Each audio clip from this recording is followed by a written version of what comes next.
Prayer and Evangelism. As members of Christ's body, all of us should take seriously our individual responsibility to communicate the salvation message. Here's Gene. I'd like to refer you to Colossians 4:2-6, the whole passage here, but there are two imperatives. He says, devote yourselves to prayer. If this is all going to work, devote yourselves to prayer. He said that many times in his letters. Pray without ceasing.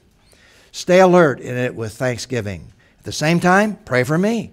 Pray for us that God may open a door to us for the message, to speak the mystery of the Messiah, for which I'm in prison, so that I may reveal it as I'm required to speak. Paul says, I need prayer. And then he says, walk in wisdom towards outsiders. It takes wisdom, he said.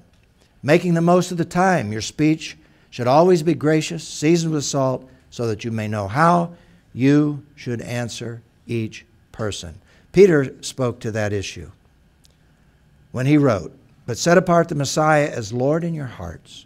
Always be ready to give a defense to anyone who asks you for a reason for the hope that is in you. However, do this with gentleness, with respect, keeping your conscience clear, so that when you are accused, those who denounce your Christian life will be put to shame. Now, there's a reason why Paul took this tack, and it relates to the culture in which they live. And we'll see that particularly in the letter that Paul wrote to Philemon.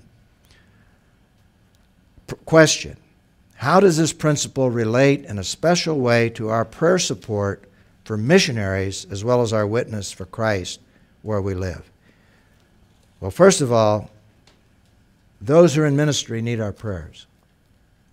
They really need our prayers. If Paul needed prayer, all missionaries particularly need prayer. We all need prayer for each other. And if we're going to be a witness for Jesus Christ, we need to pray for each other. Because it's in our culture in which we live that we begin to build the bridges to unbelievers in terms of what a Christian really is, and to be ready to give an answer for the hope that we have.